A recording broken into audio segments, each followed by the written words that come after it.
11e arrondissement, rue du Pasteur Wagner, elle s'appelle le Foyer de l'Âme. Mais le 12e arrondissement est aussi sur mon territoire de paroisse. Voilà. Serge Véline, président de la synagogue de la Roquette, consistoire de France, je suis chargé du fête funéraire pour la communauté, tout ce qui est rituel, et je suis président de CIE. Bonjour tout le monde, je suis Naïma Moré, présidente de l'Association internationale d'ambassadrices et l'Association Islam Salam à Neuilly-sur-Seine, coordinatrice de CIE. Moi, c'est M. Agodjo Seifola, le président de l'association Mondouzienne ici. C'est la mosquée. Mosquée Nour. La mosquée Nour. Alexandre Vigne, directeur de l'association CIE. Sylvain Zenoula, commandant de police honoraire, et administrateur ici en tant de cette synagogue. Et je suis également vice-président cofondateur du BMVCA. Entre autres, ça fait partie de mes nombreuses équipotes. En fait, c'est le petit chapeau qu'on a sur la tête. Voilà, et membre actif de l'association CIE, parce qu'on ne peut pas faire une chose et ignorer ce que sa main droite fait. Voilà, c'est quand sa main gauche fait quelque chose. Danielle Ferrat, coordinatrice CIE.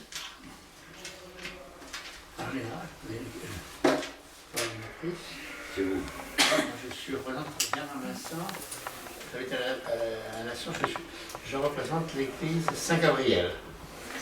C'est aussi l'église au croisement de la Vincennes et l'avenue Arnaud-Nété. Oui. Alors voilà, Madame la députée, vous avez donc des représentants de l'ensemble de votre circonscription, avec effectivement une présence protestante juste à la frontière avec Madame la pasteure Dominique Hernandez. Les représentants catholiques donc de Saint-Gabriel, juste le petit territoire que vous avez effectivement en plus du 12e arrondissement dans le 20e arrondissement. Et nous vous dirons pour quelles raisons effectivement les autres prêtres n'ont pas pu aujourd'hui participer. Parce que le jeudi, ils ont des conseils pastoraux. Voilà. Mais ils nous ont envoyé une lettre très amicale et ils souhaitent effectivement aussi pouvoir vous recevoir, si vous le souhaitez, voilà, en comité également, pour les 5 prêtres de votre circonscription, de doyenné, pour répondre à toutes vos questions sur la question que vous voulez introduire. Bien volontiers. Et je pense qu'on pourra organiser ça donc avec Gauthier. Merci à toutes et tous pour votre présence ce matin. Donc, je suis Laetitia Avia, députée de la 8e circonscription de Paris. Donc une grande partie du 12e arrondissement et le sud du 20e arrondissement. Et j'ai contacté Alexandre de l'association CIE, tout d'abord parce que je voudrais dire que depuis le début de mon mandat, on a eu à chaque fois, et souvent d'ailleurs en ces lieux, des échanges que j'ai trouvés d'une très grande richesse. Et ce dialogue interreligieux, je pense qu'il nous est important au sein de notre société. Et nous sommes dans une période où j'ai ressenti d'autant plus le besoin d'avoir cet échange avec vous. Je suis une des rapporteurs du projet de loi renforçant le respect des principes républicains. Et donc j'ai été, durant les derniers mois, très impliquée dans ces travaux parlementaires, qui sont des travaux qui nous ont beaucoup questionnés.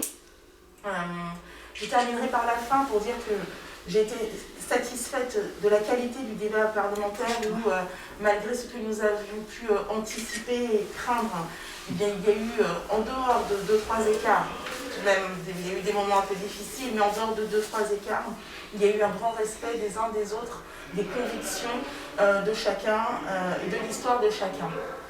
Mais c'est vrai qu'en préambule de ces débats parlementaires, il y a eu beaucoup d'émoi dans la société vis-à-vis de la question du fait religieux.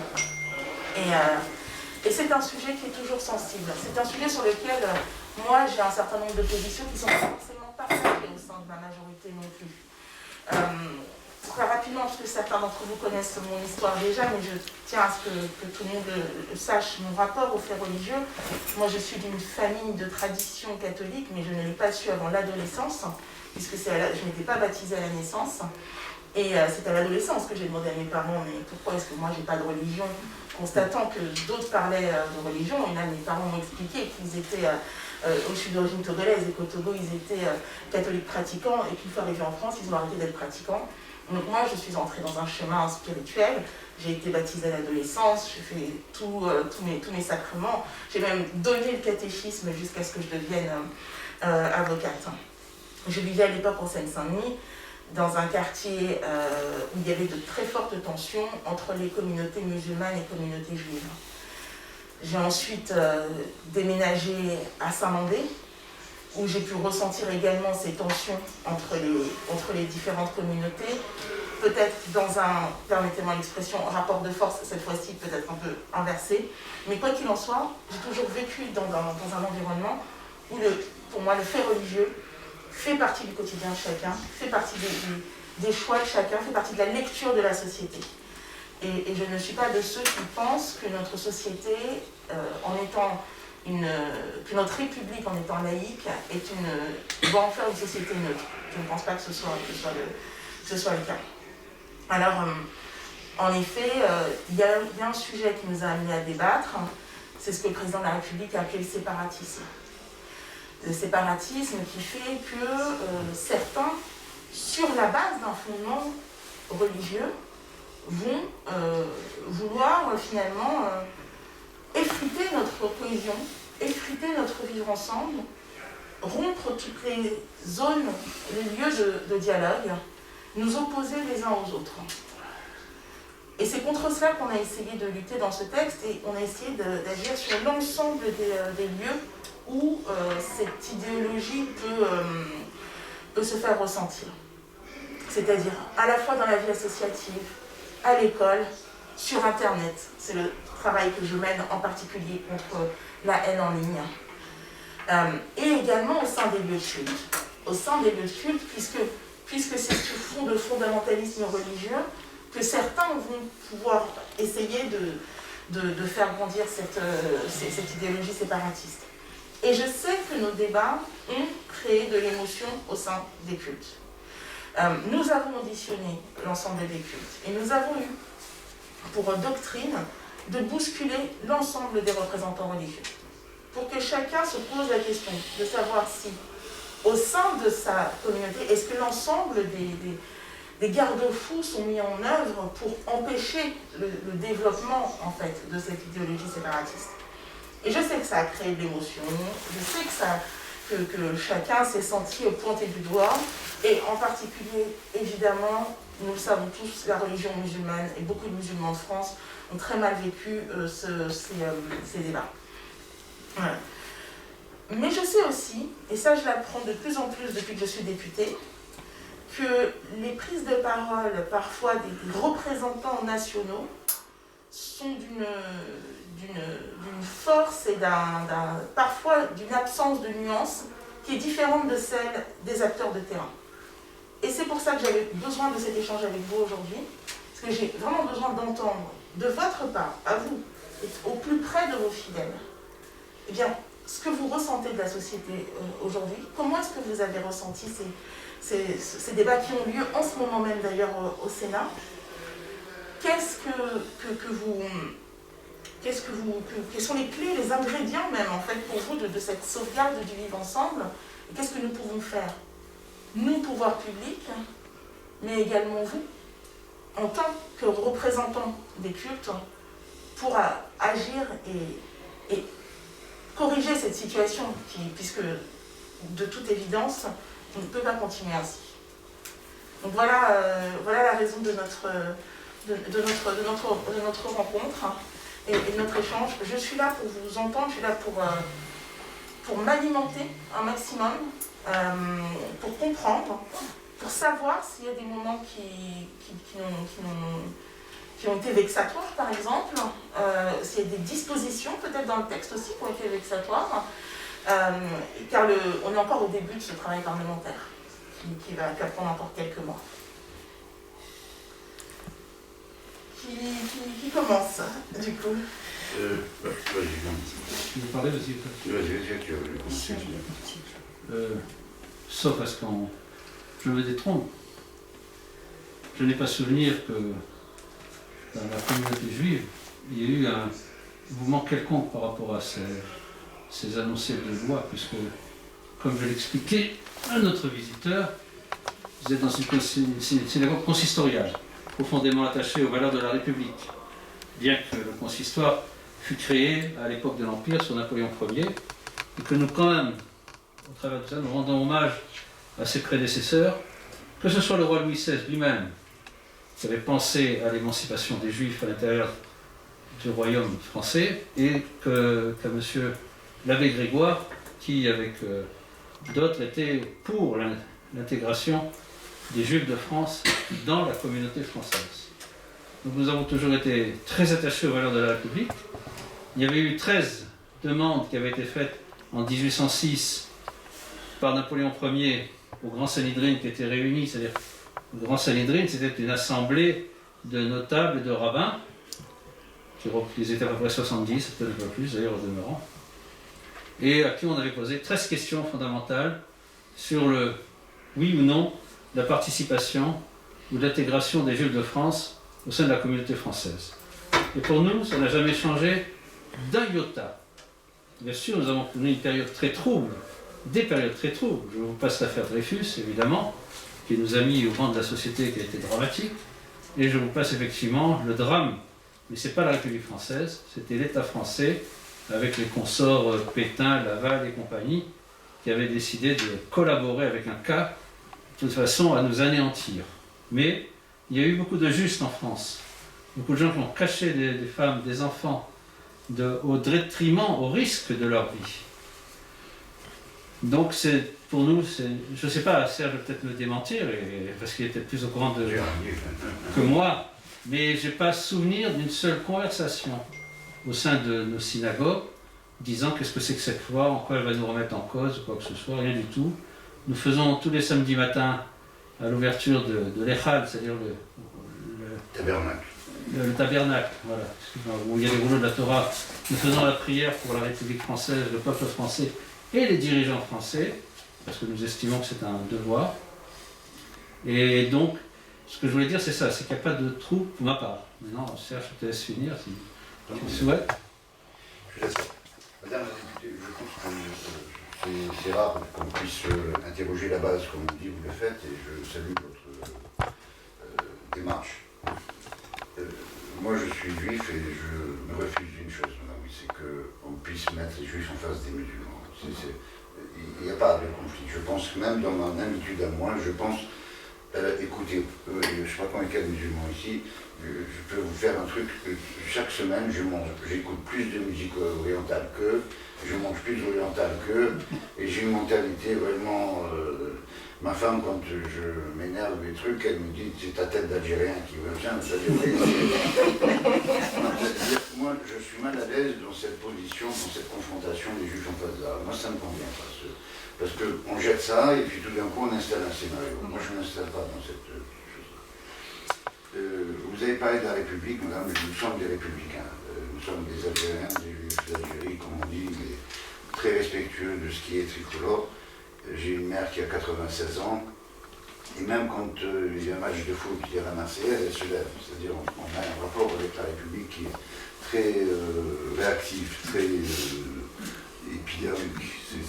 On a un rapport. Maintenant, dans le monde religieux dans lequel nous évoluons à l'heure actuelle, il y a un intégrisme qui n'est pas des religieux, qui est des laïcs. Tout d'un coup, les laïcs deviennent extrêmement intégristes. Et je peux vous dire une chose, ça m'embête. Ça m'embête d'une part parce que je vis ça avec le problème des cimetières, n'est-ce pas? On a des problèmes pour les divisions confessionnelles. Un juif, un musulman, un chrétien, il prend 2 mètres sur 1 mètre, hein, et puis c'est tout, on ne prend pas plus. Et pourquoi on mettrait là, et pourquoi on impose une mixité sur des choses, vous voyez, ça c'est embêtant. Mais pour être honnête et pour être ce qu'on appelle un atome dans la molécule républicaine, moi je défends les musulmans. Parce que on ne peut pas s'adresser à une partie de la population française si on ne l'aime pas. Et à l'heure actuelle, nous on a vécu de ne pas être aimés. Et à l'heure actuelle, ils ne sont pas aimés. Et ils ne sont pas aimés, non seulement ils ne sont pas aimés, mais en plus de ça, on ne les connaît pas. Quand vous voyez un débat qui encore une fois, madame la députée, vous avez noté que je suis un hyper républicain. Mais oui. Mais quand on impose, quand on ne comprend pas qu'un musulman ne veuille pas forcément que sa fille ou sa femme fréquente une piscine, moi ça me dérangerait d'aller faire des allers-retours, des longueurs dans une piscine et de voir les gens de la femme de l'imam, de la femme de mon rabbin, vous comprenez. C'est une retenue,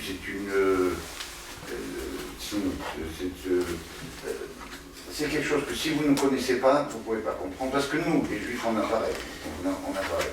Donc on est en train de mettre tous les trucs qui ne vont pas à la piscine. Les chics, qu'est-ce que vous en avez à leur pour de bête dans la piscine?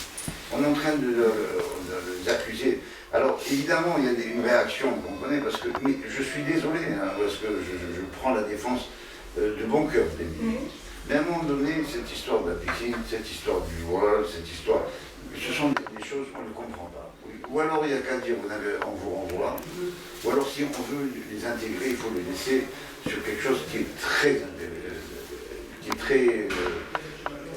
ressenti. Vous voyez, moi par exemple, je suis juif, je n'ai rien d'un intégrisme musulman, mais vous voyez, moi je ne vais pas à la plage avec mes belles-filles, c'est une question de pudeur, je cherchais le mot tout à l'heure, question de pudeur. Et je pense que peut-être les musulmans le font mal, je les accuse de mal se défendre. Mais ce n'est pas parce qu'ils ne savent pas se défendre qu'on ne doit pas les défendre. Et je pense qu'on ne s'adresse pas à eux avec amour, avec compréhension. Si on ne comprend pas cette sensibilité, alors on va allumer, oui, la piscine, ils ne vont pas à la piscine, je veux qu'elle aille à la piscine. Et ce truc de la javel pour des médecins, ces certificats de... je ne vois pas qu'est-ce qu'on est de plus républicain si on va à la piscine ou on ne va pas à la piscine, très franchement. Et c'est la chose sur laquelle je voulais vous dire une chose. Maintenant, pour le connaître bien, le conflit, il ressemblerait, vous avez parlé, Madame la députée, je vous demande, s'il vous plaît, de ne pas présenter cette chose, les Juifs en face des Arabes. Il y a un problème sociétal. On a été dans ce qu'on appelle, qui a été présenté comme un conflit. On va le situer. On va parler de Sarcelles, on va parler de Blanc-Ménil, on va parler de la Courneuve, c'est des endroits que vous connaissez bien, n'est-ce pas? Quand les Juifs sont partis de là-bas, parce que maintenant il n'y a pas de conflit, puisque le combat c'est ça, faute de combattants, il n'y a plus de juifs. Mais ce qui est présenté comme les choses l'un en face de l'autre, c'est peut-être les moyens qui ont été donnés aux familles pour s'occuper des enfants. Vous savez, quand vous êtes juif, vous n'avez pas d'autre choix que de réussir quand vous rentrez à la maison et que votre mère elle vous dit mon fils, ton cousin il a eu très bien à son examen, ne me fait pas la honte d'avoir assez bien, alors vous êtes obligé de rejoindre le niveau. Vous voyez. Donc, et à un moment donné, au niveau de nos frères qui ne sont pas juifs dans ces musulmans, on a un peu laissé les habitudes du bled, la rue, le football, c'est plus important que de venir et de faire des devoirs. D'autant que, si vous permettez, c'est mon credo peut-être et mon analyse. Je vous parle d'un temps que les moins de 20 ans ne peuvent pas connaître, mais moi je vous parle d'un temps que les moins de 60 ans ne peuvent pas connaître. C'est-à-dire j'assistais dans l'enseignement à une période post-68 arbre, où un bon prof c'est quelqu'un qui donnait beaucoup de devoirs. Et à partir du moment où on donne beaucoup de devoirs dans une maison où les parents n'ont pas un niveau, et à ce moment-là on a décroché, on a déconnecté ce truc-là. Et en tant que député, vous avez les moyens, je pense que vous devriez avoir une cellule qui analyse le pourquoi. Dans n'importe quelle chose en médecine, on va chercher, on ne doit pas décacher, on essaye de chercher un diagnostic. Il faut aller chercher dans le diagnostic plus profondément pour savoir qu'est-ce qui se passe. Mais il faut le faire en aimant nos frères musulmans, parce que c'est vrai qu'à l'heure actuelle, ceux qui sont sur la sellette, cette loi, vous savez très bien que tout le monde dit que c'est une loi qui est pour les musulmans, et pour ne pas monopoliser la parole, je peux vous dire qu'une chose, c'est que des chiffres inquiétants, madame la députée, c'est qu'en 62, lorsque nous sommes venus d'Algérie, il y avait 820 000 juifs en France, à l'heure actuelle, on est 420 000. Il n'y a pas eu la Shoah, il y a eu un peu d'assimilation. Le problème, c'est que les juifs partent. Et s'ils partent, ce n'est pas à cause des musulmans. S'ils partent, c'est à cause de l'extrême gauche. Ce n'est pas à cause des musulmans. Moi, je vis très bien, moi, je suis très bien avec les musulmans, j'adore l'ambiance. Et ce n'est pas eux qui posent problème. Ceux qui me posent problème, alors, et quand vous voyez qu'un musulman ou garçons de couleur. Je prends l'affaire de Madame Knoll, je prends Madame Halimi, de Ilan Halimi, des trucs comme ça. Quand vous les voyez, ce sont des gens qui ont été un peu téléguidés dans les banlieues, soutenus par une extrême gauche qui était plus intellectuelle, qui savait rédiger des tracts que eux ne savent pas rédiger. Et en fin de compte, ils ont canalisé les cerveaux. Et en fin de compte, on voit en première ligne les musulmans, les premières lignes, on voit les gens de couleur, mais en fin de compte, derrière, il y a l'extrême gauche. Et nous sommes à 420 000 juifs à l'heure actuelle. Les juifs avant étaient dans toutes les facultés. Depuis quelques années, depuis quelques décennies, on n'a plus d'enfants qui vont dans des facultés au diplôme, des lettres, etc. Tous vont dans des facultés où le diplôme est transbahutable. On peut aller dans un autre pays et faire ce truc-là. Et c'est un truc qui est inquiétant dans un pays, parce que nous ne sommes pas les juifs ne sont pas les plus négatifs dans une nation, loin de là. Mais, encore une fois, c'est un fait. Il y a un intégrisme qui est devenu laïque qui nous embête. Je vous parle pour les cimetières, je vous parle aussi pour l'abattage rituel, et je vous parle aussi pour la circoncision qui est en train d'arriver, où une collègue à vous de Strasbourg a dit qu'on ne peut pas circoncire un enfant à 8 jours parce qu'il n'a pas donné son autorisation.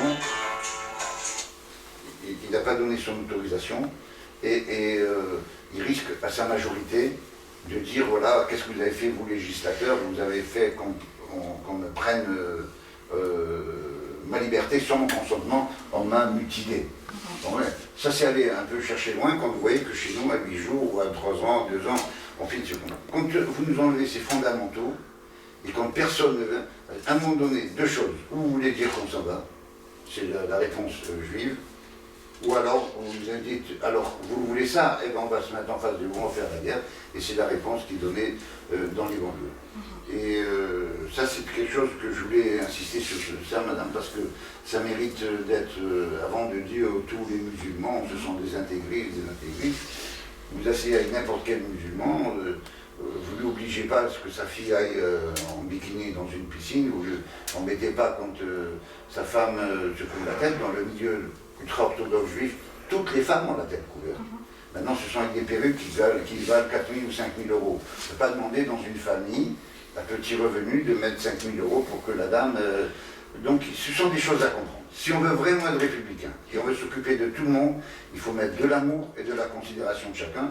Et je pense qu'à l'heure actuelle, ce qui est dangereux pour nous, même pour les juifs, c'est que les musulmans tombent dans les mains de l'extrême gauche, d'une part, et que cet intégrisme de réflexe, ça soit une réaction et pas une action. Et je pense que c'est votre rôle à vous les politiques de pouvoir tamiser, de pouvoir réanalyser et de pouvoir poser ces questions pour pouvoir en tirer les conclusions qui s'imposent. Voilà. Merci beaucoup pour ces mots qui sont d'une grande sagesse. Je voudrais rajouter 3 mots seulement à ce que tu viens de dire. C'est vrai, tout ce que tu viens de dire, c'est important. Rappeler que pendant la guerre, effectivement, pendant la Shoah, la mosquée de Paris a caché des juifs, qu'à Alger, quand les lois de Vichy ont voulu être imposées, et que les dirigeants qui étaient en Algérie ont dit aux musulmans « Emparez-vous des biens des juifs », les imams se sont réunis à la mosquée d'Alger, ils ont dit « Non, on ne touche pas aux biens de nos frères ». Et enfin, pour terminer, quelque chose de personnel, j'ai eu des oncles qui ont été déportés. Zichrono Livracha de mémoire bénie, mon oncle Léon Zelouda avait été fait prisonnier par les Allemands. Et il était au Struthof, en Alsace, où étaient enfermés beaucoup de musulmans. Et comme il parlait l'arabe couramment, il s'était fait passer pour un musulman et il a été protégé par ses frères musulmans. Voilà, ça il faut le dire, parce que c'est des choses qui sont réelles. Très rapidement pour rebondir, il faut vous dire que évidemment, je partage 100% de ce que vous venez de dire. Ce qui m'inquiète, c'est notre jeunesse. C'est ceux qui adhèrent à ce discours d'opposition entre les religions, c'est notre jeunesse en fait, en réalité, qui est forcément vulnérable et qui est forcément plus facilement sensible à cette idée selon laquelle il y aurait un camp contre l'autre, malheureusement. Et toutes ces paroles de sagesse, cette histoire que vous êtes en train de témoigner là, il faut qu'on trouve le moyen, la communauté, de la transmettre à notre jeunesse. Moi, c'est ce que je me dis là aujourd'hui, tout ce que vous nous dites là. Et je peux vous dire que je parle de la jeunesse, mais également législateurs. Ce que vous avez évoqué tout à l'heure concernant les perruques, par exemple, moi je l'ai dit en réunion de groupe auprès de mes collègues qui voulaient interdire le voile. Je leur ai dit, mais c'est quoi le voile? Est-ce que c'est le voile tel que vous l'imaginez? Est-ce que vous pensez à la burqa? Est-ce que vous pensez à un voile où on laisse un petit peu ses cheveux dépasser? Est-ce que vous pensez qu'il a moins de sens religieux? Et puis si c'est un panier africain, mais qui a ce sens religieux également, est-ce que dans ce cas-là il est interdit? Et si c'est une perruque pour une femme juive, est-ce que c'est quelque chose d'interdit? Et la plupart de mes collègues n'étaient même pas conscients de l'existence de tous ces signes qui ont le même sens religieux in fine, en fait. Et il y a un vrai problème d'éducation en la matière. Oui. Je voulais ajouter, Madame la députée, une chose, c'est que on parle à l'heure actuelle des musulmans, on parle des juifs qui ont souffert. Je parle en faisant mon ami, les protestants, il y a quelques siècles de ça, ils ont souffert. C'est-à-dire, au niveau de... Ça fait partie de l'histoire, et peut-être qu'on ne doit pas regarder dans le rétroviseur, regarder devant. Maintenant, au niveau de la République, il faut savoir une chose, c'est que nous sommes un pays extraordinaire, la France. Il y a des jeunes de 20 ans qui ont donné leur vie. Jusqu'à 20 ans, on n'a encore pas vécu, qui ont donné leur vie pour qu'on vive dans un pays le plus extraordinaire du monde, avec un peuple le plus extraordinaire du monde, vous voyez. Mais la France, c'est l'excellence. La France, c'est quelque chose c'est pas le bien, c'est le très bien. Maintenant, dans les banlieues d'où vous venez, c'est vous qui nous avez dit donner, vous voyez que dans les banlieues, les politiques, vous donnez de monter que des salles de boxe, que des salles de karaté, que des salles de taekwondo, et pas de conservatoire, et pas de tennis. La recette pour entrer dans le monde normal de l'excellence, c'est bien. Excusez-moi de choquer, quand vous acceptez de dire que l'humour français est connu. Vous voyez que pour remplir des plateaux de télé, on donne à n'importe qui d'être un grand humoriste. Qu'est-ce que vous faites des grands chansonniers, des De Vos et des gens. Et c'est pas parce qu'ils sont musulmans, vous avez très grands, vous avez Smaïn, vous avez Jabel, vous avez des grands humoristes musulmans, on n'est pas là. Mais si on accepte la médiocrité, forcément on va récolter de la médiocrité. Et la France, là où elle doit être, c'est la France qu'on aime, la France que nous sommes, c'est d'insister sur l'excellence. Et tant que dans les banlieues, vous voyez très bien, on était dans une réunion à Stein l'autre fois, la brochure de la mairie, de salle de boxe, ouverture de salle de boxe, mon cher conservateur. D'accord, ok, ça va. Qu'est-ce que tu comptes avoir derrière ça? Qu'est-ce que on compte derrière ça? Quand est-ce qu'ils vont toucher un instrument de musique? Quand est-ce qu'ils vont avoir un cours sur la peinture? Donc, lui, cette considération et cet amour, on ne peut pas toucher le cœur de quelqu'un si on ne parle pas de son cœur. Hein. C'est une règle qui doit exister chez toi aussi, chez les protestants, mais c'est ça. Et ce qu'on est en train de sauver, madame, c'est pas, madame la députée, ce n'est pas les musulmans, ce n'est pas les juifs, ce ne sont pas... On est en train de parler de sauver la République, parce que où on fait des choses pour remettre la République sur les rails, où la République n'existera pas. Vous voyez très bien ce qui se passe dans des quartiers où soi-disant on ne peut pas montrer, on ne peut pas faire ceci. Et quand vous pensez qu'on a vécu pendant des centaines d'années où les études amenaient au travail et le travail amenait à la réussite, maintenant les perspectives sont plus courtes parce que maintenant il n'y a plus besoin de faire d'études, il n'y a qu'à être un marchand de drogue. Et en fin de compte, on réussit au-delà des parents. Vous voyez, quand un gars il vous ramène 15 000 ou 20 000 euros par mois parce qu'il est en bas de l'immeuble de 3h du matin, de 10h du soir à 3h du matin, et que le père il se scanne sur un chantier, il ramène 1 300 euros, n'importe quel esprit va s'effondrer. C'est là-dessus qui, à mon avis, c'est mon analyse.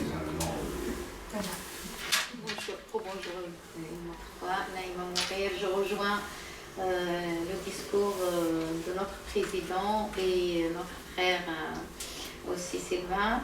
Je suis tout à fait d'accord avec notre président Serge. Et aussi, je rajoute que moi, personnellement, je suis née et j'ai grandi dans un pays qui est le Maroc, où on n'a jamais appelé quelqu'un par sa religion. on ne dit pas ça c'est un juif, un chrétien, un musulman. De mon côté personnellement, j'avais la synagogue, elle était plus proche que la mosquée. À Rabat, au centre de la ville, et jusqu'à aujourd'hui, la plus grande cathédrale, elle est au centre de Rabat. Et jusqu'à maintenant, les messes de Noël, elles sont célébrées dans les églises. À notre jeune âge, soit dans les écoles qu'on appelait élémentaires, soit à la synagogue ou à la mosquée, ils nous enseignaient l'hébreu et l'arabe en même temps. Sans oublier que le français, il avait le même coefficient que la langue arabe. On n'a jamais posé la question pourquoi lui, il s'appelle Pierre, l'autre s'appelle Élie, moi je m'appelle Neïma ou autre. On était tous à l'école, ensemble. Les portes étaient ouvertes à tous. On ne dit pas pourquoi les gens, ceux qui vont à la synagogue ou ceux qui vont à la mosquée, on voit les choses mais on ne se pose pas les questions. On ne se pose pas pourquoi les questions, parce qu'on vit tous ensemble. Je suis aussi fière, historiquement parlant, comme il a dit M. Sylvain, de notre ancien grand compagnon de la libération qui est feu Mohamed V, le sultan du Maroc, qu'après les lois de Vichy, quand les autorités, les responsables français du protectorat au Maroc lui ont demandé de donner ses juifs, il leur a dit: je n'ai pas de juifs, je n'ai que des sujets. Parce que dans la constitution marocaine, les Marocains, ce sont des sujets des sultans avant d'être des citoyens. Et c'est cette constitution sur laquelle il s'est appuyé pour sauver, comme il a dit, ses citoyens. Ce qui lui a coûté presque 3 ans d'exil après. Et quand je suis sortie du Maroc, à destination du Canada, pour continuer mes études après mon mémoire de maîtrise sur les Juifs du Maroc et les relations israélo-marocaines, suite à la rencontre d'Ifrane entre feu M. Shimon Peres, à l'époque ministre des Affaires étrangères israélien, et feu Sa Majesté Hassan II. Personne ne m'a dit pourquoi tu fais des recherches sur les Juifs ou sur Israël. Toutes les portes m'ont été ouvertes et j'ai continué, raison pour laquelle je voyageais, parce que même dans le Coran, il dit: ô croyants, on vous a créé des peuples et des tribus pour que vous vous rencontrez. Ça, c'est dans le Coran noir et blanc. Le hasard a fait que je fasse le transit par la France et je suis aujourd'hui devenue française et je n'ai jamais mis le pied au Canada. J'ai continué toujours mes recherches à la Sorbonne sur le même sujet. J'aurais aimé et je voulais, c'est pour ça que mon engagement, je n'ai jamais été touchée par ces troubles parce que je sais que l'intérêt général de la France, de la République, ce n'est pas les troubles. C'est une partie des mouvements politiques. Pour quelles raisons? Vous le savez très bien pour quelles raisons. Et notre objectif, c'est de réunir les Français, transmettre ce qu'on a dans la tête et dans le cœur à cette jeunesse, pour avancer tous ensemble pour l'intérêt général de la France, de la République et de tous les Français, de toutes les couleurs, de toutes les races et de toutes les religions. Merci beaucoup pour la richesse et la sincérité vraiment de votre témoignage. Vraiment, très, très touchant. Tout à l'heure, monsieur Benaïm a dit quelque chose qui, moi, m'a assez bousculé. Vous avez dit que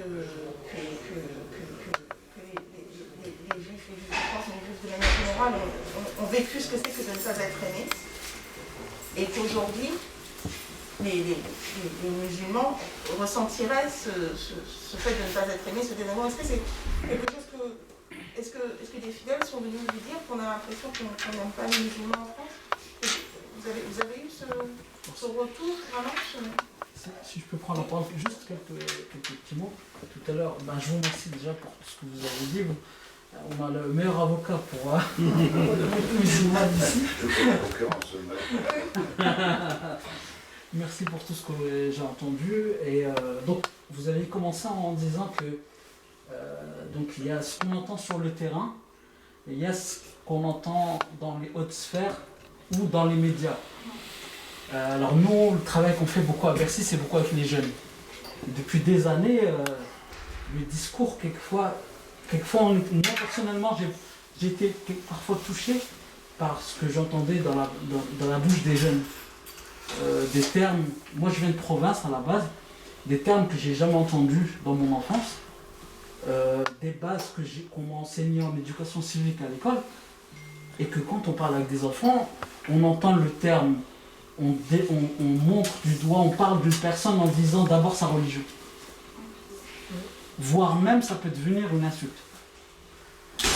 Alors quand on discute avec les jeunes, quand on échange avec eux, on dit mais qu'est-ce qui se passe, de quoi tu parles? Et en fait on se rend compte que c'est pas la religion qui donne ça, c'est pas les imams qui donnent ça, c'est pas les prêtres, c'est pas les rabbins, c'est pas les pasteurs, non. C'est les médias, les réseaux sociaux. Les jeunes aujourd'hui, moi dernièrement, la dernière fois que j'ai parlé avec des jeunes à Majid Nour, à l'association Nour, alors j'avais posé une question, on avait fait un jeu, les tops et les flops. Et quand on a parlé de laïcité, on a expliqué ce que c'était que la laïcité. Parce qu'avant, on nous l'expliquait au collège. En 5e, c'était dans le manuel scolaire. Maintenant, alors, quand on dit laïcité, ils disent plus, ils disent stop. Quand on dit laïcisme, c'est eux qui m'ont dit laïcisme. Ils m'ont dit là, non, ce que vous disiez par rapport aux piscines, etc., c'est peut-être pas la bonne solution. Ce qui se dit dans les hautes sphères, c'est pas le problème de terrain. Donc moi donc, comme j'avais dit que j'allais faire court, on a parlé des amours. On parlait des amours. Moi j'ai senti, depuis que je suis gamin, moi je suis né en France, la laïcité pour moi ça a toujours été de la bienveillance envers l'islam. La France c'est un pays laïque. Moi j'explique aux jeunes, je leur dis le fait qu'on vous permette de pratiquer, le fait qu'on nous permette de pratiquer, d'avoir une mosquée, d'avoir un endroit où on prie, c'est un plus. C'est dans un pays laïque, ça aurait pu être un pays laïque stalinien ou autre, etc. Mais c'est pas ça, on n'est pas dans ce cas-là. Donc là, vous parlez de n'importe quoi, les enfants, là. Vous me dites n'importe quoi. La France, elle n'est pas contre vous puisque tu es français. Comment la France, elle peut être contre toi alors que tu es français? Quand mes parents, quand mon père est marocain aussi, quand il parle de Mohamed V, ou quand il parle de son enfance avec les juifs dans la banlieue de Marrakech, il ne me dit pas du tout ce que les termes que j'entends en France sur les juifs ou sur les chrétiens. C'est pas du tout ça.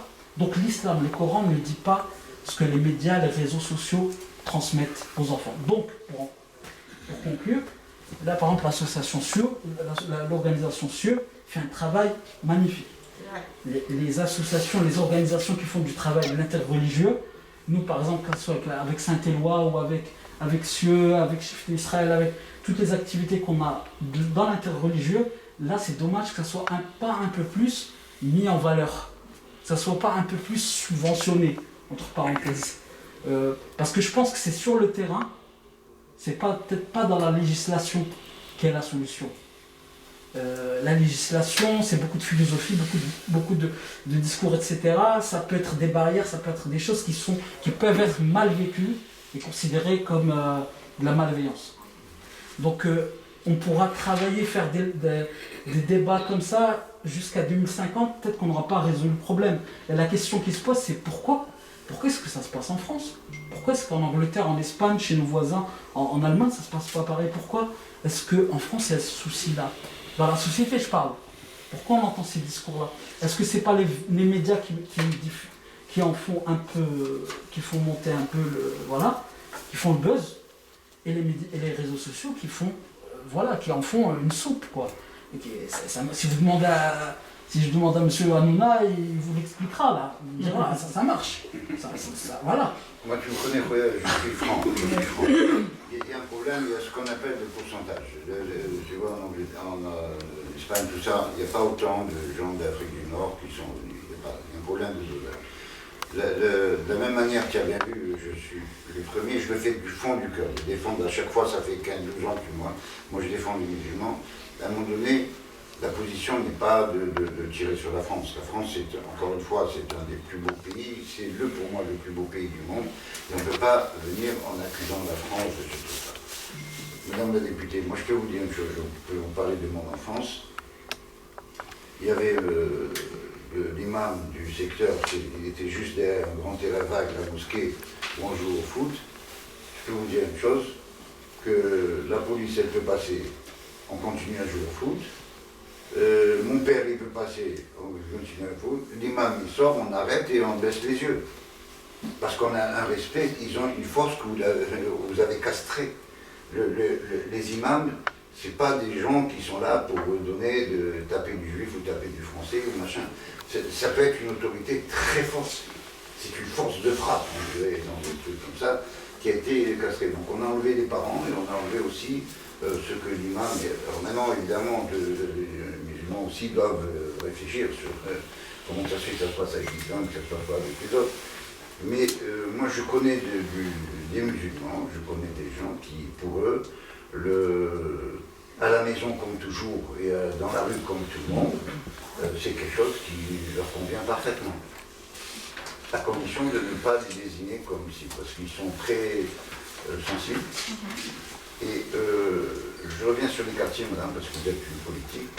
C'est que quand je vous ai parlé de Vox, tout ça, moi j'aime la Vox, ce que vous voulez, je suis prêt à tout ça. Mais il y a le psychiatre Boris Blosnik qui a écrit un livre qui est sorti récemment et qui a dit une chose qui est vraie. Quand on déculture quelqu'un, on le livre à ses pulsions. Et c'est pour ça qu'il faut faire attention de donner une culture. Et la culture, c'est une culture qui ressemble à tout le monde. Moi, si je fais moi je le dis franchement, je le dis aux petits-enfants, j'ai pas envie qu'ils aillent à la boxe parce que psychologiquement, le cerveau d'un homme, il ne serve qu'à taper sur un autre, c'est d'un côté animal. Je préfère le tennis, pourquoi pas, faire du sport, faire de la course, des trucs comme ça. C'est-à-dire, il faut réécrire le solfège, comme j'aime le dire. Il faut réécrire le solfège avec amour, et toujours en mettant en tête de tout la République, le peuple français, le pays qui est la France, et tous ces gens qui sont morts pour nous donner une nation comme nous avons.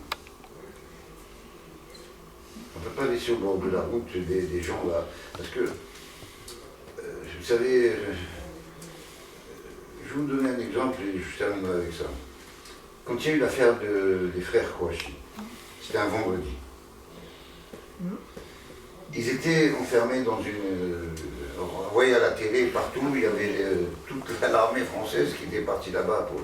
J'étais voir le Cheikh Achour, qui était de la mosquée Omar. J'ai dit, venez, on va là-bas, on va éviter que 2 mois, on va dire que ça va changer. Venez, on va voir si on va vous parler, le Cheikh, il va parler. Le Cheikh, il m'a dit, si eux, ils n'écoutent pas le bon Dieu, ils vont t'écouter à toi et à moi. Vous comprenez? C'est-à-dire, la distance qu'il y a entre ce qu'on fait à passer pour des intégristes, avec quelle est sa réflexion vis-à-vis des gens qui, eux, sont des frappés de la tête, vous comprenez? Et pourtant, on dit, ah, les musulmans, qu'est-ce que ça va le Cheikh Achour avec ces gars-là? S'il y a 2000 km entre un et l'autre. Voilà. Merci beaucoup. Quelqu'un veut rebondir? Oui, merci.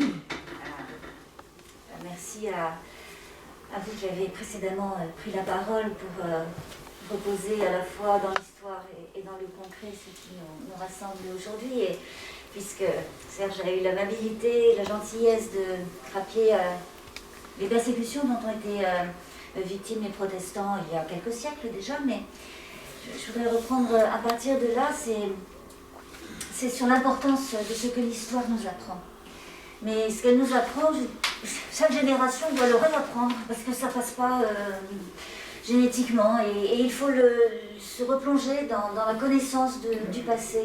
Alors, en ce qui concerne le protestantisme, il y a eu en France, parce que ça dépend aussi des pays, les terribles persécutions du temps des guerres de religion, et s'en souvenir, ça donne une conscience du présent, j'allais dire, un peu plus consciente. Et particulièrement lorsque d'autres personnes sont persécutées, ce qui s'est passé par exemple pendant la Deuxième Guerre mondiale, et justement il n'y a pas longtemps les mémoires du pasteur Procmé du Chambon-sur-Lignon ont été publiées et qui rappellent ces engagements-là, qui viennent aussi à la fois d'une conviction de foi, là il faut le dire, et il y a beaucoup d'autres convictions tout à fait honorables que les convictions de foi, mais c'est porté par les convictions, et puis c'est porté parce qu'on connaît de son histoire, mais il faut un peu la connaître. Et ça c'est très important. En ce qui concerne les protestants, on peut dire aussi que la loi de 1905, ils y ont travaillé.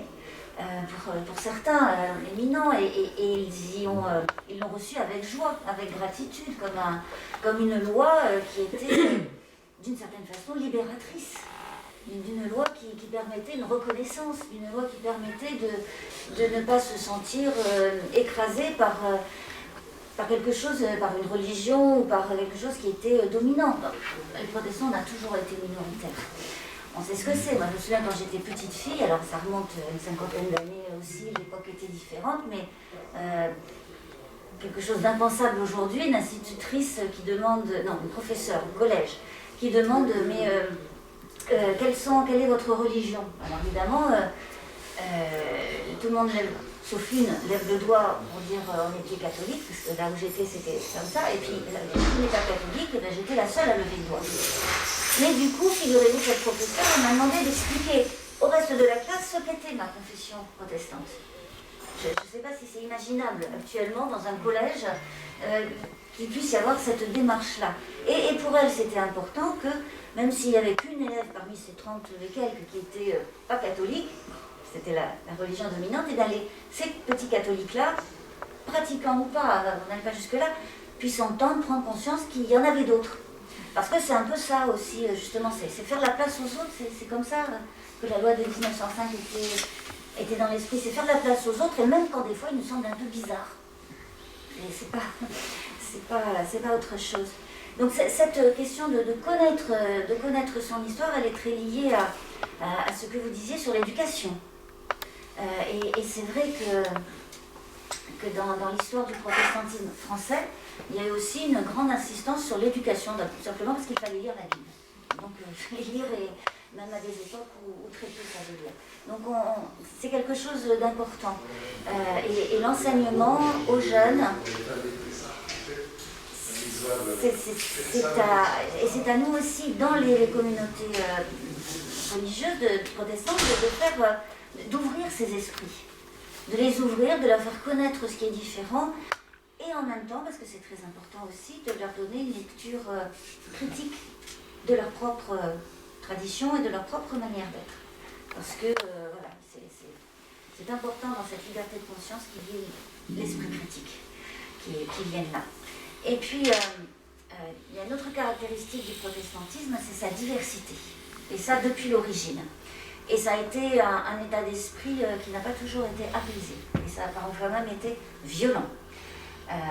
Et violent, alors pas forcément en actes, mais au moins en parole et en esprit, y compris en France.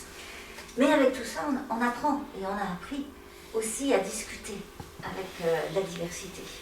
Parce qu'elle faisait partie de notre histoire et de notre être protestant. On n'est pas tous les mêmes. Et il se peut même parfois qu'on soit très différents. Et il y a eu des anathèmes qui ont pu être lancés les uns contre les autres et qui peut-être le sont encore.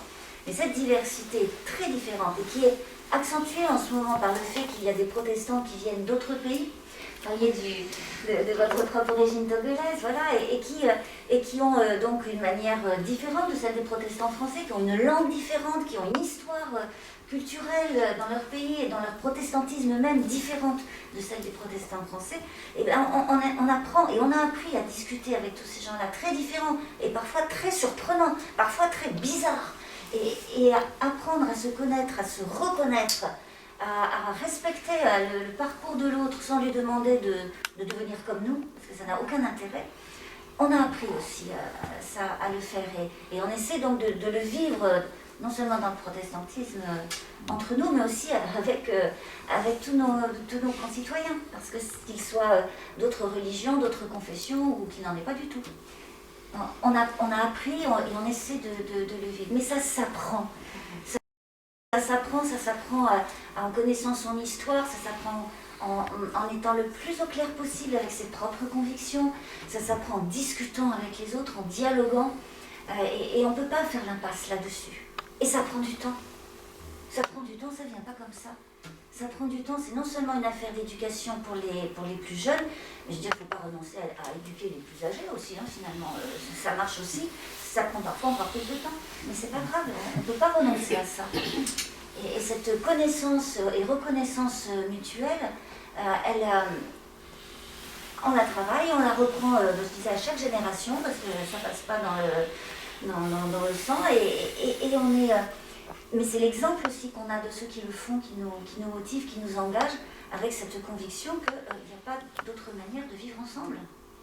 Et ce qui se passe dans le 12e, ce que j'ai vu ça fait pas très longtemps que je suis dans cette paroisse, et puis en plus avec un an de confinement sur 18 mois, c'est plus compliqué, mais précédemment, dans mes lieux précédents, j'ai vu aussi ces dialogues, ce temps qui est pris, qui est passé à faire connaissance, à se parler, à entendre vraiment ce que dit l'autre et à le respecter dans cette diversité.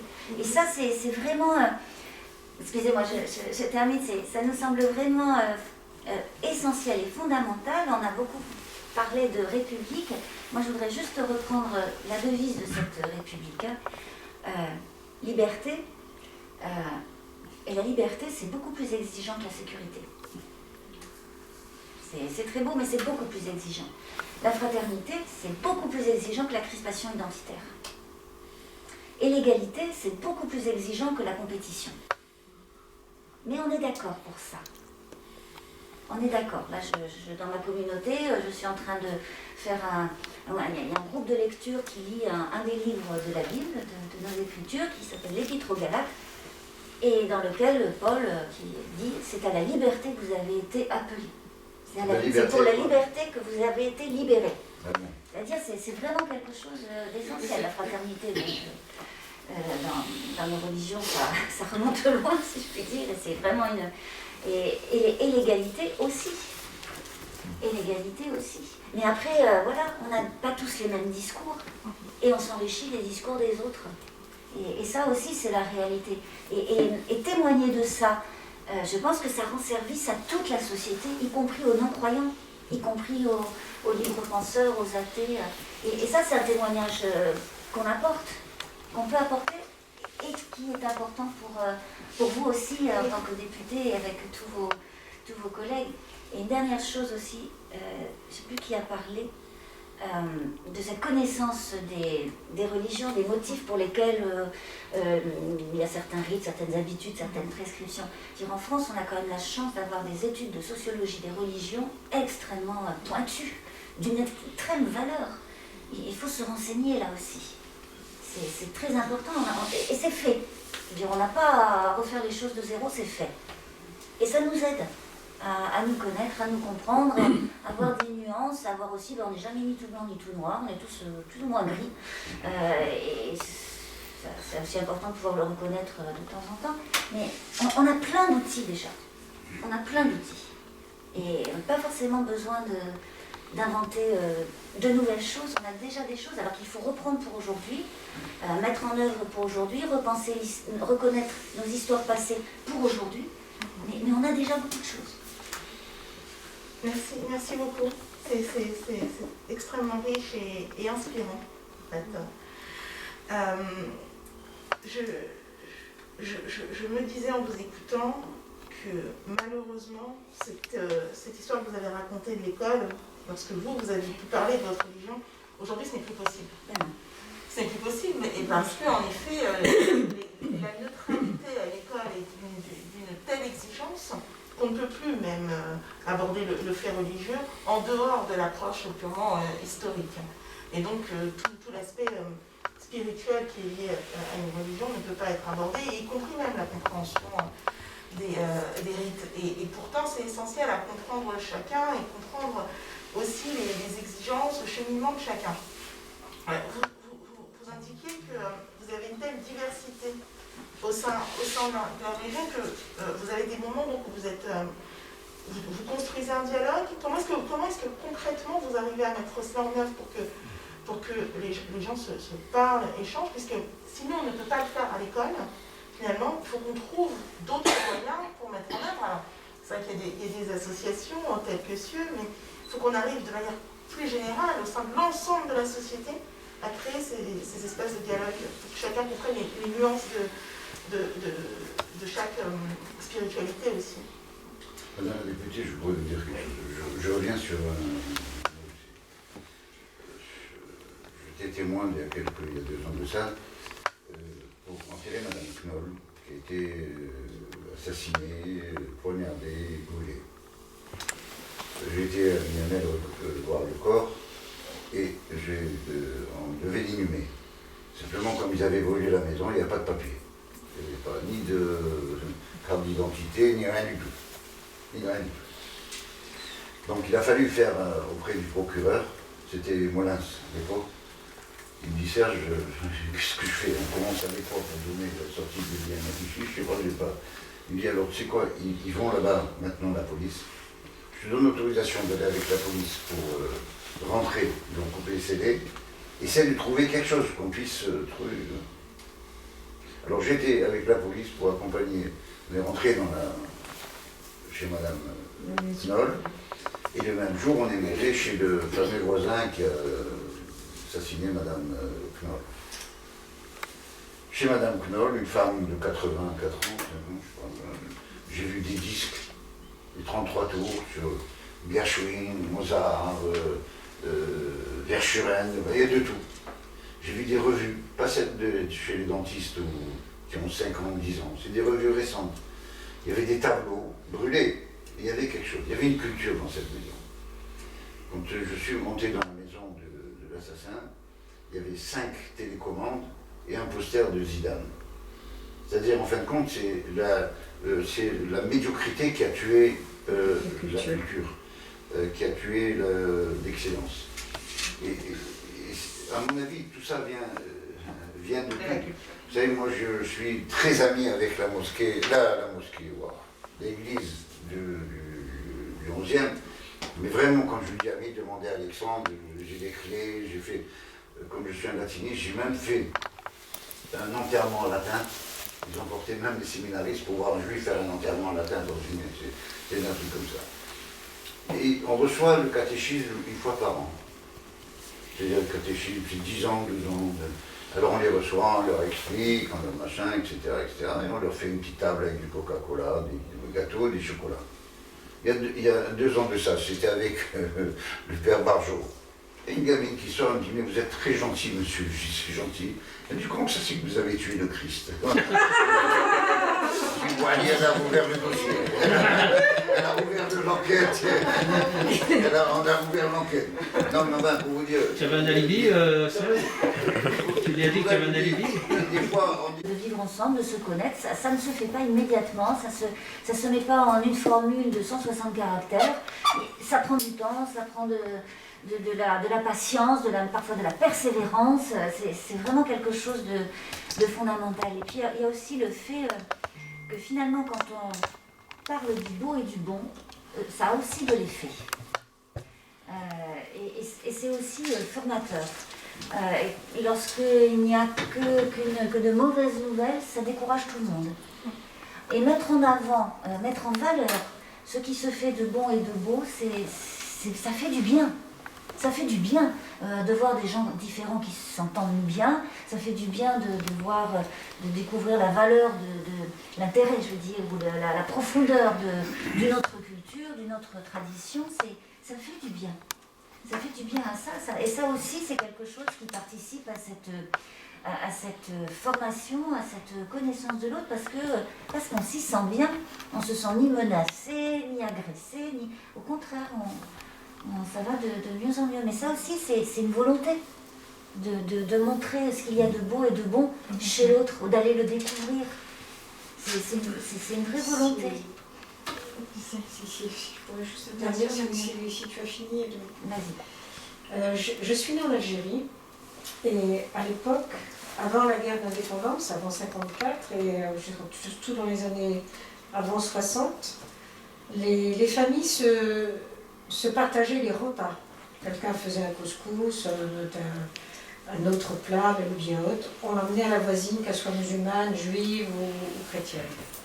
Lorsqu'il y a eu la guerre, les bombes, les attentats, etc., les assassinats, les familles restaient cloîtrées chez elles après. On ne se parlait plus, on se fréquentait moins. Parce que tout le monde avait peur les uns des autres. Donc là, c'était en période de pleine guerre. Et j'aimerais, c'est ce qu'on avait dit au début quand je suis entrée à Cieux, on aimerait retrouver cela. Alors on le fait d'ailleurs, la synagogue, la mosquée ou avec Cieux, on se fait des échanges de petits cadeaux, de gâteaux, de choses comme ça. Et je crois, et quand je suis arrivée donc, en France, je suis allée dans le côté de Grenoble qui s'appelait Saint-Igné. Et lorsque je suis arrivée, des jeunes me disaient « c'est une pied noire ». J'étais vraiment la dernière des dernières. Mais ça s'arrêtait là. Ça m'a vexée sur le coup, puis je m'en fous, je suis pied noir. Mais ça n'a pas été plus loin. Pourquoi? Parce qu'il y avait des barrières dans tous les sens du terme. Il y avait des barrières dans les familles, il y avait des barrières à l'école surtout, parce qu'on ne laissait pas faire les choses comme ça. Et il y avait des barrières aussi dans les religions. Et il faudrait que ça revienne. Comme on a parlé de l'école, on doit pouvoir enseigner aux enfants. Les professeurs n'osent plus parler de certaines choses qui peuvent blesser d'autres. Parce que les enfants sont formatés, comme dit Serge, par des groupes politiques, extrémistes, qu'on veut. Et l'enseignement se fait aussi à l'école, pas que à l'école, mais aussi. Si dans la famille on ne peut pas le faire parce qu'on a des problèmes de logement, qu'on est à 5, 6, 10 enfants dans 2 pièces, et que pour soulager un peu, on met les enfants qui vont se promener dehors et qui font de mauvaises rencontres, il y a aussi un problème social de logement, de choses comme ça. Mais si en plus, ils ne sont pas enseignés à l'école, parce qu'on leur a dit, celui-là c'est un juif, celui-là c'est un noir, celui-là c'est un arabe, il ne faut pas le fréquenter, et que à la limite, tu peux lui donner un coup sur la tête. Il faut que ça se fasse à tous les niveaux. La famille, l'école, les religions. Moi, je sais que quand on va à Nour, on a assisté à plusieurs spectacles, aucun élève nous a manqué de respect, au contraire. Si on avait pu nous donner tout ce qu'on voulait, des gâteaux, une chaise... Donc c'est à tous les niveaux, parce que si on fait un niveau et qu'on ne fait pas les autres, ça risque de ne pas marcher. Donc c'est tous les niveaux. Les familles doivent être... Alors je parle sur le plan social, moi je suis très touchée par le logement, puisque j'ai été militante pour que les familles soient relogées. Il faut qu'il y ait des logements appropriés pour chaque personne. Alors on ne peut peut-être pas avoir des 5, 6, 10 pièces à chaque fois, mais au moins de ne pas laisser des familles traîner dans des hôtels, qui restent des années dans les hôtels parce qu'on ne leur donnera pas de logement. Et c'est souvent des coépouses qui sont dans les... on donne un logement au mari avec la première épouse, on ne donne pas de logement avec les coépouses, ce qui fait que les enfants qui continuent à naître, parce qu'on se retrouve dans des hôtels avec 3, 4, 5 enfants, 6 enfants. Moi-même, j'ai vécu avec mes 6 enfants dans une chambre d'hôtel, suite à une expulsion locative.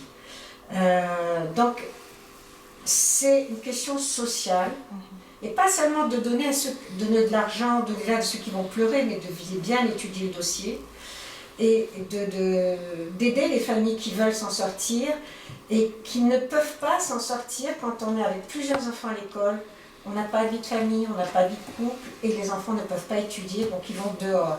Et dehors, on le voit bien avec Pinocchio, hein, les contes pour enfants, dehors on tombe sur des pourritures. Daniel, je m'excuse de te déranger parce que de te couper, d'abord parce qu'il faut que... Mais il ne faut pas glisser sur un autre problème qui est nous ce qu'on est... C'est pas le problème, c'est le même, Serge. Attends. Parce que si dans la famille, on fait attention... On peut avoir sa perception du... Voilà. Si dans la famille, on fait attention parce qu'on a la possibilité de le faire, parce qu'on n'est pas surchargé, fatigué par tous les enfants, c'est très difficile de vivre dans une seule pièce avec plusieurs enfants. Donc, mais c'est pas, je milite pas pour le logement là, je milite pour l'enseignement des enfants. Ensuite, quand on peut à l'école continuer à ce que chacun ait sa place, sans de discrimination et autres, et ensuite dans les religions.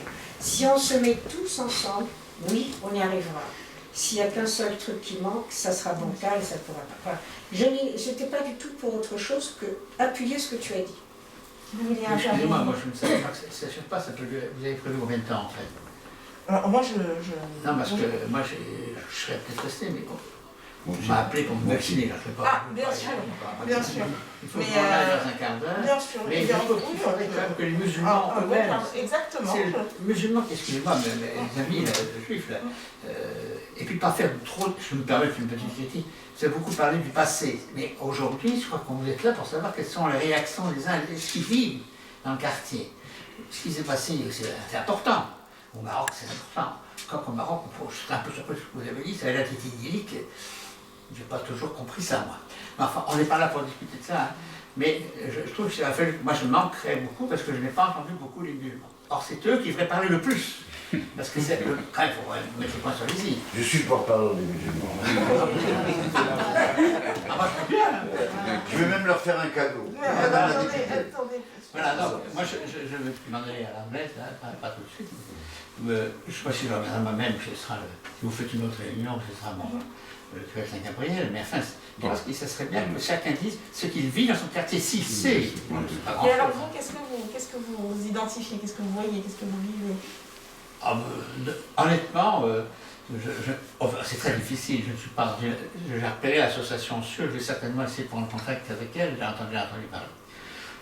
Mon curé, c'est un avantage de choses, ne serait-ce que chaque année, on a plusieurs adultes qui vont se baptiser, et non, et un sur deux, sans doute, une origine musulmane. C'est intéressant de voir la réaction. Hein. Mais je peux donner ma réaction personnelle, la réaction un peu des autres. Ce qu'il faut, on aurait pu dire aussi autre chose, pourquoi l'antisémitisme, là, aujourd'hui, hein, il y a 3 siècles, vous savez que le problème palestinien, il ne faut pas l'oublier, il n'y a pas un mot n'a été dit là-dessus, si vous voulez. Si vous voulez qu'on parle un peu des problèmes actuels, là, ne me regardez pas ça, ça me fait peur. C'est vrai que moi, mes amis et autres peuvent vous dire qu'on bute là-dessus. Pourquoi? Parce que ces braves gens, ils n'ont rien fait. Ces Palestiniens, ils n'ont rien fait. Ils ont été remerciés de fait. Ils servent de faire valoir, monsieur. Non, attends, je dis, je ne vais pas prendre. Si, ils servent de faire valoir. Ils servent de faire valoir parce qu'on l'a dit aux partis extrémistes, etc. C'est politique, c'est politique. C'est des chiffres qu'on a agités depuis 20, 30 ans, 40 ans, alors qu'aujourd'hui, ils ont perdu tout. Voilà. Mais c'est comme ça. Mais vous avez peut-être raison, c'est peut-être vous qui avez raison. Je ne sais pas. Merci. Ce que vous vouliez entendre, justement. Voilà, je lui demandais de demander la parole. C'était voilà, pour intervenir. D'abord, pour commencer, je souhaiterais saluer tout le monde, tous les participants ici. Et je vous félicite aussi pour l'avoir organisé. Non seulement à travers ça, mais avec votre jeune âge, ça nous donne, on a beaucoup d'espoir que, avec tout le travail que vous faites, cette loi que vous avez essayé de faire passer, qui n'est pas passée, mais l'histoire reviendra là-dessus, ça c'est sûr et certain, parce qu'on ne peut pas régler ce problème sans passer par là. Donc nous sommes ici dans le 12e arrondissement depuis plus de 40 ans. Nous sommes là au moment où, au Gare de Lyon, il n'y avait personne qui osait rentrer là-bas, tellement il y avait des voyous, des drogués, des dealers, il n'y a que ça là-bas. Et nous avons survécu à cela.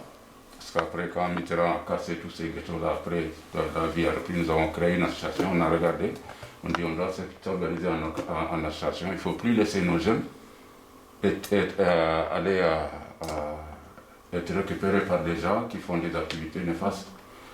Et il faut que nous-mêmes, nous prenions nos responsabilités. Les anciens, nous qui étions là, qui travaillons ici, on s'est organisé, on a des enfants, ils vont venir, on va leur donner des soutiens scolaires. Parce qu'on sait que pour arriver à quelque chose, il faut d'abord une bonne éducation. Une bonne éducation, une bonne communication. Voilà les deux fléaux. Bonne éducation et bonne communication. Parce que si l'enfant n'est pas éduqué convenablement, c'est-à-dire, je veux dire, quand je dis éduqué, il faut qu'on se comprenne aussi sur le terme. Éduquer, ce n'est pas seulement lui mettre plein de choses dans la tête, mais c'est l'éduquer, c'est l'apprendre comment se comporter, comment être dans la vie. C'est ça l'éducation, dans le vrai sens. C'est pas remplir la tête avec des trucs universitaires, et puis après, voilà, sur le plan comportemental humain, c'est comme si on avait préparé un robot, quoi. Donc l'éducation doit insister sur ce côté-là.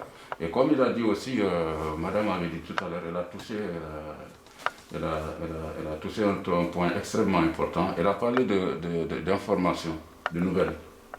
En fait, il n'y a pas de nouvelles, il n'y a que des mauvaises nouvelles. Et c'est fait sciemment. Tout ce que vous voyez, cette tension qu'il y a entre les religions et entre tout ça, ça vient des informations. D'ailleurs, il y a 3 gens, j'ai dit à madame, l'autre députée qui était là avant vous, madame Sandrine Mazetier, nous avons eu des débats comme ça. Je lui ai dit, madame, vous ne pouvez pas prendre votre courage à deux mains, vous demandez une commission d'enquête de l'Assemblée nationale pour regarder quel est l'impact des mauvaises informations sur la psychologie des Français. Vous savez, comme elle vient de le dire, si ces médias-là, se donnaient la peine de mettre un peu d'enthousiasme dans le cœur des Français, d'encourager les gens, au lieu de les opposer les uns aux autres. Si on les mettait tous on faisait comme par exemple des choses qui se font comme ça, qu'on explique un peu partout pour que les gens sachent qu'il y a des choses qui se passent qui sont très positives dans ce pays-là. Ça créerait une dynamique, une grande dynamique qui va réunir tous les Français, et ça rejoint la trilogie française, la France qui a écrit au fronton de l'humanité, liberté, égalité, fraternité. Fraternité. Moi j'ai plus de 40 ans, j'ai entendu des débats sur la liberté, des débats sur l'égalité, mais sur la fraternité, non, c'est toujours au calendrier grec. Alors que c'est ce levier-là qu'il fallait mettre en marche pour que ce pays avance. Parce que la France, ce n'est pas un petit pays comme il a dit, c'est un très grand pays que nous aimons tous. C'est 5e ou 6e, je ne sais pas, économie mondiale, c'est pas rien. Son histoire et tout. Alors il y a des forces. Moi j'ai remarqué ça, en tant qu'observateur depuis longtemps, j'ai remarqué qu'il y avait ça penchait, ça prenait une mauvaise direction. Ça allait dans le mauvais sens. Et la population étant victime de ça, ils ne font que subir. Ils consomment tout ce qu'on leur donne. Ils envoient tout ce qu'on leur donne. Or, c'est tous ceux qui ont étudié un tout petit peu seulement, la psychologie de l'être humain, c'est-à-dire les êtres humains, comment ils réagissent par rapport à des situations. Parce que les situations, souvent, elles sont neutres. C'est la réaction que nous avons par rapport à cette situation-là. Moi, quand je suis allé comment dirais-je, l'information, la bonne information, la bonne éducation, à mon arrivée ici dans les années, c'était en 81, et il n'y avait pas ce problème-là, ça n'existait pas. Il n'y en avait pas.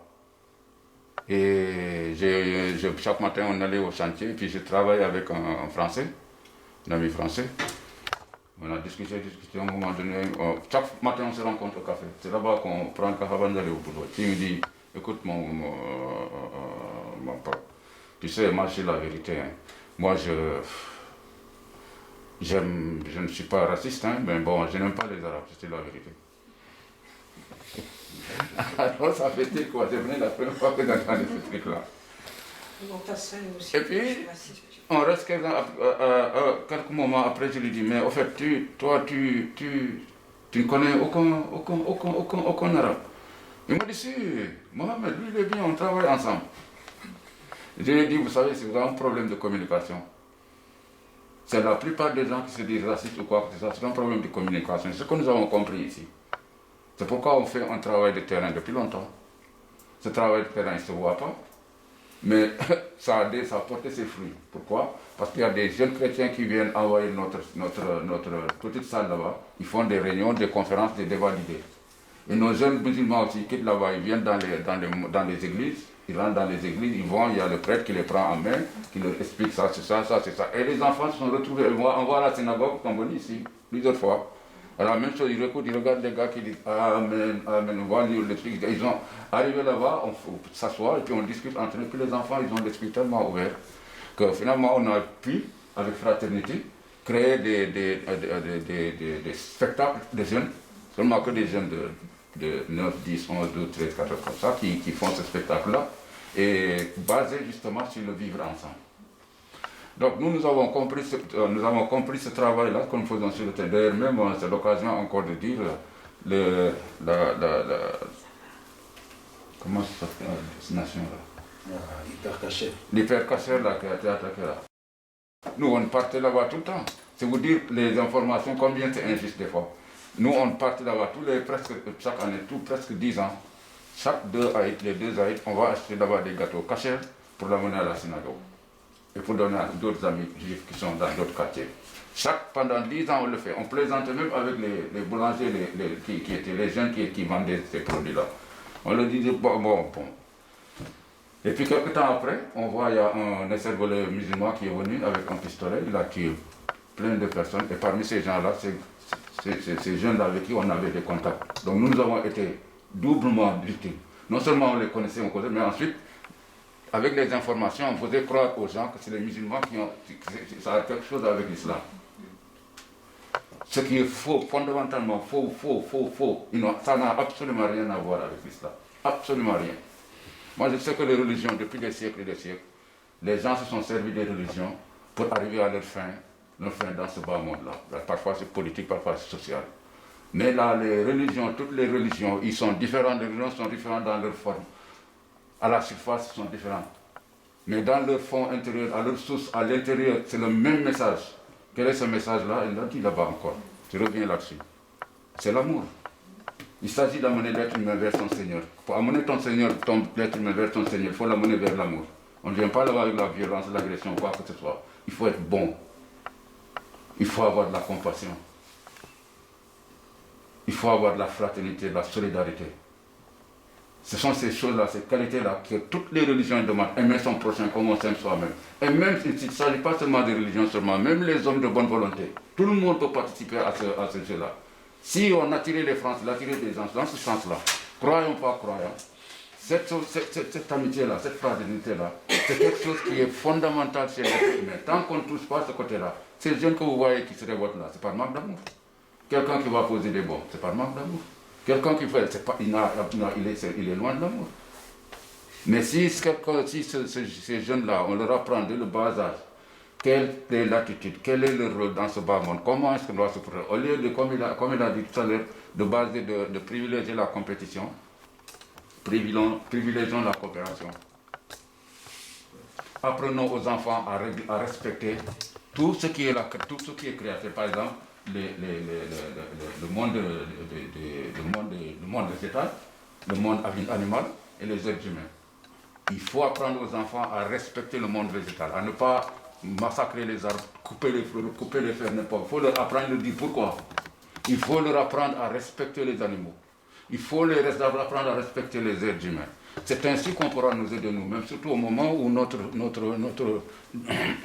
société, notre génération est face à un défi formidable pour l'histoire, pour sauver l'espèce humaine. Il ne faut pas qu'on leur fasse croire qu'ils sont là pour gagner des diplômes, avoir de l'argent et être de grands consommateurs. On nous a appris à être des consommateurs, consommer, c'est-à-dire exploiter la Terre, notre planète Terre là, qui est si belle. Dans un désert planétaire, on a un petit centre bleu magnifique où il fait bon vivre, ensemble. On nous apprend que cette chose-là, nous sommes hors de cette chose. Donc nous sommes venus juste pour exploiter cette planète-là. Comme un jugement. Il faut l'exploiter jusqu'à la dernière plante, jusqu'aux derniers animaux. Et c'est ça qu'on est en train de voir. On voit les espèces d'animaux et végétales qui disparaissent chaque jour. Musulmans, chrétiens, juifs, hommes de bonne volonté. Aujourd'hui, on doit dépasser ces choses-là et nous devons nous donner la main et aller directement ensemble dans ce sens. Et je crois que nous avons eu l'occasion formidable là, avec le Covid là aussi, qui montre notre unité, c'est-à-dire la vulnérabilité de l'être humain. Nous sommes face à quelque chose qui doit nous montrer qu'on est un. On a besoin du même vaccin, des mêmes masques, des mêmes... Il faut arrêter. Il faut dire la vérité aux gens. Qu'est-ce que c'est réellement? Comment il faut faire? Et quand on éduque les enfants dans ce sens-là, si on leur explique bien nos enfants, la preuve est là, nos enfants. Comme il a dit, parfois tu entends les enfants, ils nous sortent des réflexions qui nous dépassent nous-mêmes tellement, ils ont bien compris. Et c'est ce que nous voulons, eh bien, c'est ce que nous voulons, nous avons essayé de faire, c'est pourquoi ça nous a valu, c'est vrai, ça nous a valu la presse, des télévisions, des trucs qui sont venus rendre visite, nous poser des questions pour savoir comment est-ce qu'on fonctionne et tout. Donc moi je veux pour conclure, je veux dire que c'est bien, c'est-à-dire que les rencontres comme ce genre de rencontres sont extrêmement importantes parce que comme elle a dit, la diversité des cultures et des provenances est une richesse. Parce que si on pensait tous de la même façon, on avait le même truc, on ne doit pas avancer. Mais si on vient de différentes religions, on se rencontre, on respecte, on a 1000 chances d'aborder tous les problèmes sous leur meilleur angle. 1000 chances. Mais si on reste avec les mêmes, une pensée unilatérale là, on n'ira nulle part. Or, je suis désolé de le dire, mais les politiciens, c'est eux qui ont rendu la vie délétère en France ici. Les informations se sont servies des médias et des politiciens eh bien, pour créer une sorte de psychose qui n'existe pas en fait. Qui n'existe pas parce que les Français, si tu regardes bien la vie des Français, les Français sont grands pauvres. À part les médias qui disent que rien ne va, vous allez dans les rues, les gens sont en train de vivre tranquillement. Ils ont leur poissonnier du coin, ils ont leur machin du coin, ils ont leur là, ils sont en train de se marier, ils sont en train là, si tu regardes la majorité, je dis les Français, ils vivent très bien avec les étrangers et avec les musulmans. Ça, moi, je vous le dis au bout de 40 ans d'existence ici, je vous le dis tout de suite. Si j'étais victime de racisme où il y avait des machins, vous allez le dire. Mais je dis la vérité, les gars, ils veulent seulement qu'on les Français, ils veulent qu'on les laisse vivre tranquillement, comme tout le monde. Ils ont leur famille, leurs enfants, ils ont leur joie et leur tristesse, comme tout le monde.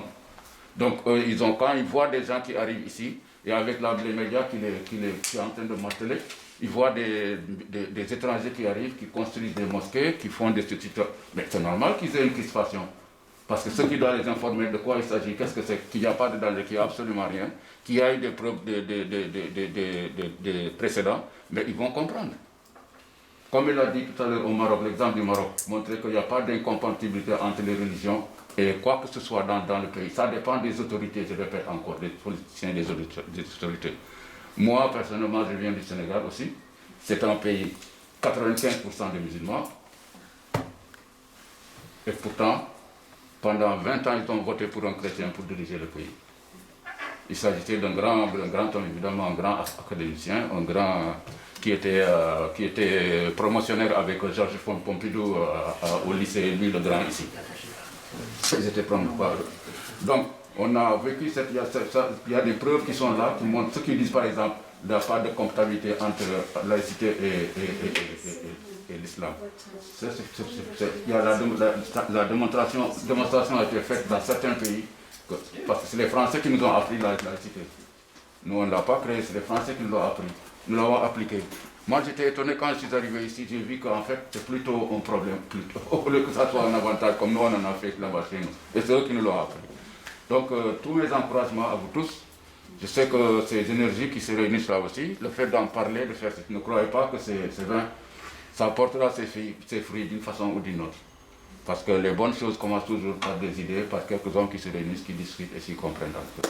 Voilà, excusez-moi si j'ai été un peu trop long. Merci beaucoup. Je sais que moi je pourrais passer des heures avec vous. Je sais que la sonde, je sais juste Madame Pasteur veut dire un dernier mot peut-être.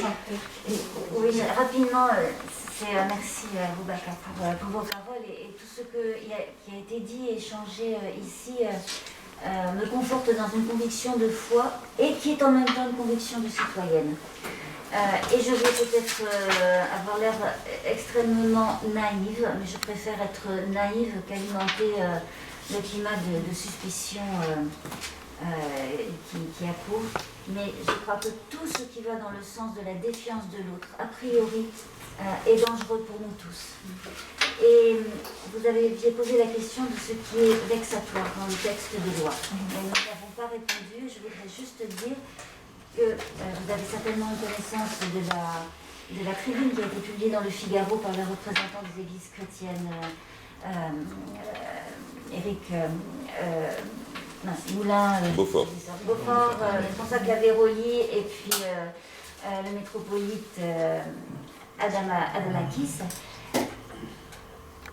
Tout ce qui alimente la défiance, a priori, nous fait du mal. Ça ne nous fait pas de bien. Et c'est dommage que cette loi mette une brèche dans ce que la loi de 1905 établissait comme climat de confiance en la religion de la part de la République. Multiplier les contraintes, les contrôles, a priori, ça ne nous fait pas de bien. Vraiment. Et alors, c'est pas, je ne sais pas si on peut dire que c'est vexatoire, je ne prendrai pas ces mots-là. Mais ça ne nous fait pas de bien. Ça ne nous aidera pas à bien vivre ensemble.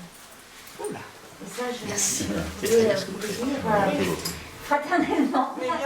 Voilà, mais parce que c'est pour les responsables chrétiens. Alors bien sûr, vous disiez à la base, on n'est pas forcément lié ce que dit le responsable, mais vous voyez là cette confiance qu'il y a, et cette volonté qu'il y ait de la confiance, et de ne pas se laisser entamer ni cette confiance, ni soi-même par ce qui peut arriver, même de terriblement dramatique comme c'est arrivé récemment. Donc si ça, on ne veut pas se laisser entamer par ça, s'il vous plaît, que les lois de la République ne s'y mettent pas non plus. C'est bien entendu. C'est bien.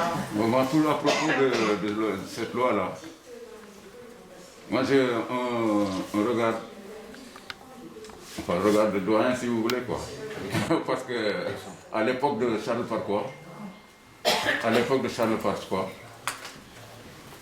ils ont mis les mosquées sous surveillance.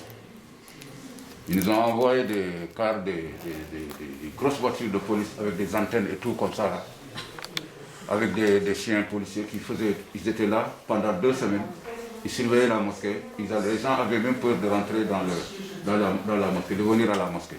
Donc ça c'était pur et dur, moi je l'ai vécu. Alors quand je viens en 2021, je vois, on me dit, voilà, écoutez, il y a un texte où on pourrait discuter autour de ce texte pour pouvoir voir comment on va...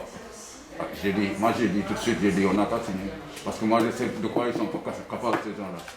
Si tu dis, viens, on va discuter, on a mis quelque chose en cadre, prenez-le les gars. Prenez-le. Moi j'ai toujours opté, c'est pourquoi au Cap là, j'ai dit, il faut signer ce truc, on en discute, on va regarder les comptes. Au moins il y a quelque chose. Parce qu'à l'époque, il n'y en avait pas.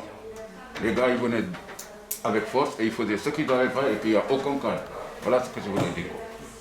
Très bien. Merci. Et vous, madame, un petit mot pour la fin.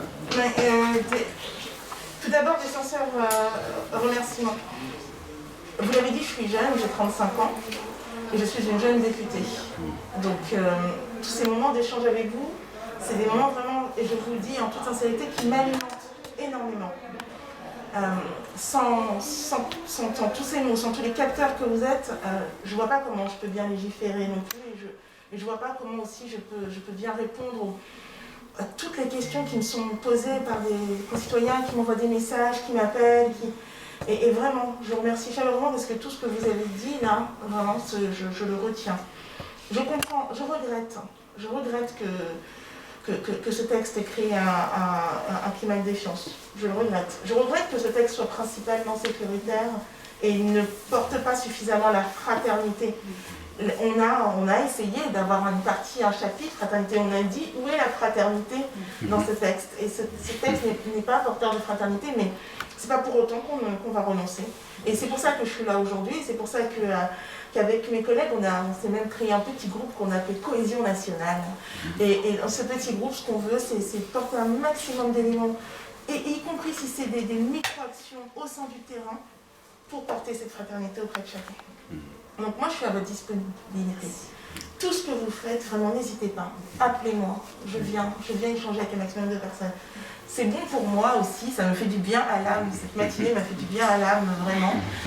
Et je vous aiderai, mais du mieux que je peux. Je ne sais pas ce que je peux faire, mais je chercherai toujours tout ce que je peux faire, un maximum pour vous aider.